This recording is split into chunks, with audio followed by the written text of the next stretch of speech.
ازيكم عاملين ايه؟ يا رب تكونوا بخير. قبل ما نبدأ الفيديو ما تنسوش تصلوا على النبي وتشتركوا في القناة وتفعلوا الجرس وتدوسوا على لايك، ويلا بينا نشوف الفيديو. فيديو النهاردة هنعمل فيه الرز بلبن اللي من أشهر الحلويات المصرية اللي بتتعمل في كل بيت مصري. أول حاجة جبنا 3 معالق كريم شانتيه، عليهم معلقة نشا، عليهم علبة زبادي، وكوباية رز مسلوقة، وكوبايتين لبن. اللبن اللي هتضيفيه لازم يكون دسم. جبت حلة سخنتها وحطيت فيها اللبن اللي كنت غليها قبليها، فعشان كده سخن. وهضيف له السكر على طول واقلب كويس عشان السكر يدوب فيه.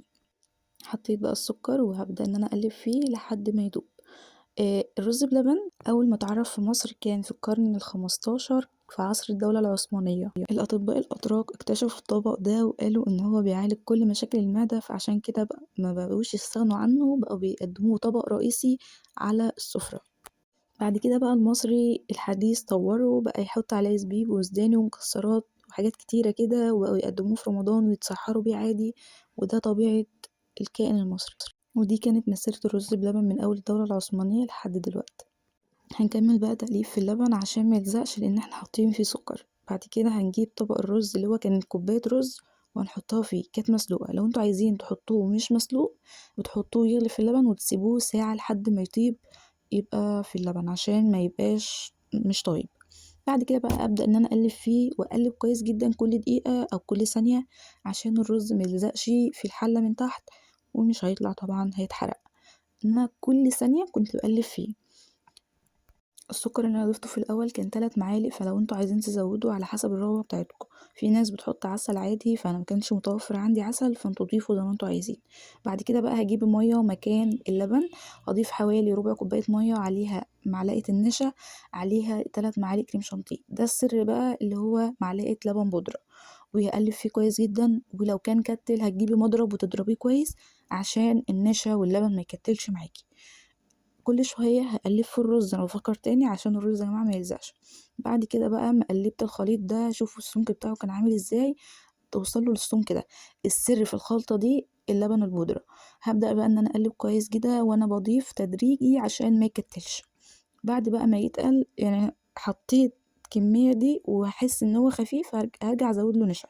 بعد بقى ما تقل خلاص ضفت له علبة الزبادي، يعني حوالي معلقتين زبادي كبار. بعد كده بقى هبدأ ان انا اقلب كويس واتأكد ان انا بقلب كله كويس عشان مفيش كتل تبقى موجودة في الحلة. بعد كده هضيف له معلقتين قشطة عادي. عايزة قشطة تكوني جايباها من بره عادي، عندك في البيت متوفرة مثلا من وش اللبن عادي تمام بتمشي. انا بقى ماما حطت معلقة فانيليا، يعني كيس فانيليا كان عامل معلقة صغيرة. بدأت بقى ان انا اقلب فيه كويس لحد ما تقل بالمنظر ده، وهبدأ اجيب له اطباق وافضيها فيه. الاطباق كانت حوالي 6 اطباق بالظبط. كان الاطباق اللي انتوا شايفينها دي منها 4 وكمان طبقين مختلفين. بدأت بقى ان انا افضي في الاطباق. عايزه اقول لكم ان كانت ريحته حلوه جدا وكان طعمه اجمل بكتير. جربوه بالطريقه دي. جربوا تحطوا له لبن بودره اللي هو السر اللي انا عملته معاكم. والفيديو ده كان من اجمل الفيديوهات صراحه اللي انا صورتها، كان حلو جدا وكان استعجاله، والحاجه اللي بتبقى عاملاها باستعجاله بتبقى طعمها حلو صدقوني. اكيد كله مجرب.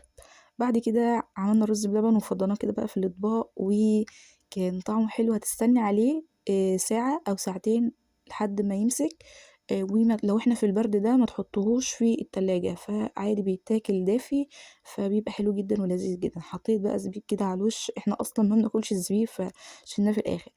ولو عايزين تضيفوا بقى مكسرات، عايزين تضيفوا جوز هند، عايزين تضيفوا اي حاجة، لو انتوا عايزين تضيفوا جوز هند مع اللبن وبتغلي تمام، هيخلي له طعم ويبقى حلو جدا. ده فيديو النهارده، ما تنسوش تعملوا لايك واشتراك وتفعلوا الجرس وتدوسوا على لايك. ما تنسوش تكتبوا رأيكم تحت في الكومنتات، ولو عايزين تجربوا حاجة جديدة عرفوني وانا اجربها معاكم. واشوفكم الفيديو الجاي في رعاية الله.